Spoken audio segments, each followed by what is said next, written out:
नमस्कार। आप सब क्या है मुझे सुनने के लिए तैयार? आप सब लोगों के अंदर जुनून है? कितनी देर से देख रहे हैं, कैसा लग रहा है? इसे करना चाहिए या नहीं? चलिए ठीक है, मैं अपना परिचय दे ही चुकी हूँ। मेरा नाम प्रीति यादव।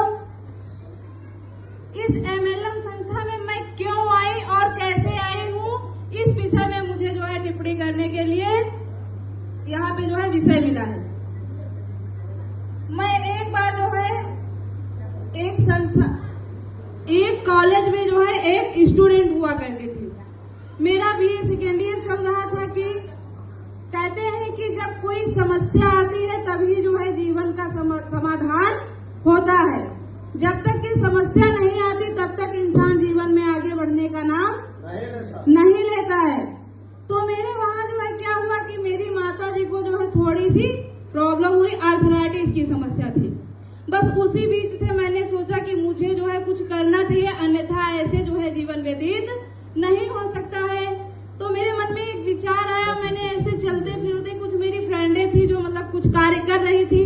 मेरे देहातों में होता क्या है अक्सर कि लोग बेटियों को बाहर भेजना पसंद नहीं करते हैं, इसलिए मेरे घर पे भी ऐसा ही कुछ था।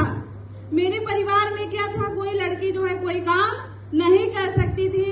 इसीलिए मैंने एक लड़की से कहा कि यदि अगर बहन कोई ऐसा काम हो जिसे मैं पार्ट टाइम कर सकूं, तो उसने मुझे बताया कि संडे को सिर्फ जो है मीटिंग होती है हफ्ते में एक बार।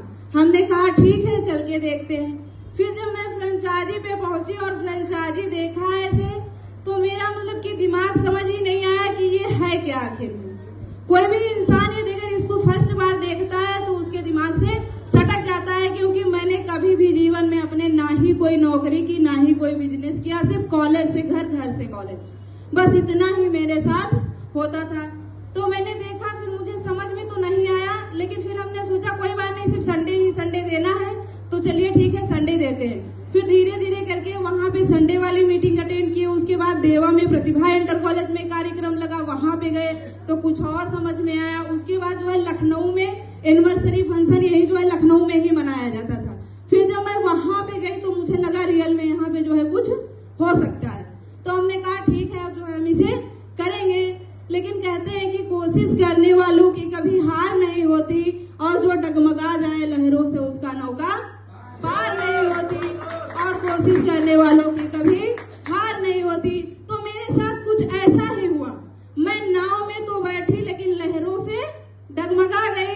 उस बीच मेरे साथ जो है मुझे मिस्टर कुलदीप कुमार सर से प्रथम स्टार डायरेक्टर मिले। मैं सर के लिए एक बार जोरदार क्लैपिंग चाहती हूँ। उन्होंने मुझे हाथ पकड़कर उस नाव से डगमगाते हुए बचा लिया, और आज मैं इस मंच पे, इस मुकाम पे पहुंची तो सिर्फ मेरे senior mister Kuldeep Kumar Yadav sir का ही सहयोग रहा। और आरसी यादव सर मिस्टर जो है बहुत मेरे साथ, सर ने जो है मेरा बहुत सहयोग किया। मुझे बहुत जो है जीने का समझ लो एक रास्ता दिखाया। मैं अंदर से बहुत प्रकार से जो है टूट चुकी थी, क्योंकि जब किसी के घर में किसी प्रकार की आपदा होती है तो कोई भी इंसान हो, हर एक इंसान जो है उसी में टूट जाता है। इस प्रकार से कार्यक्रम जो है चलता रहा। फिर आगे बढ़े। फिर मैंने जो है क्या किया, हमें जो है इसमें कुछ करना चाहिए, तो मैंने यहाँ से जो है अपना एक सेंटर ले लिया। सर सेंटर लेने के बाद कुछ लोगों को बताना शुरू किया। फिर जब मैंने स्कूटी अचीव की, यहाँ से 4 महीने में स्कूटी, और 4 महीने में मैंने डायरेक्टर का पद जो है हासिल किया। इस प्रकार से मैं आगे बढ़ती गई। और जब मेरे पास स्कूटी नहीं हुआ करती थी सर, किसी इंसान के साथ जो है ये मजबूरियां ना आए। मैं जब कॉलेज पहले जाती थी तो यहाँ से मेरा कॉलेज जो है पैसार नाके के पास पड़ता है, वहां से पलरी तक मैं जो है पैदल चली जाती थी, क्योंकि ऑटो के लिए 5 रुपए नहीं हुआ करते थे देने के लिए। लेकिन आज इस इंडस्ट्री की ताकत है, यदि अगर 500 भी पड़े, लेकिन प्रीति यादव पैदल नहीं चलती है।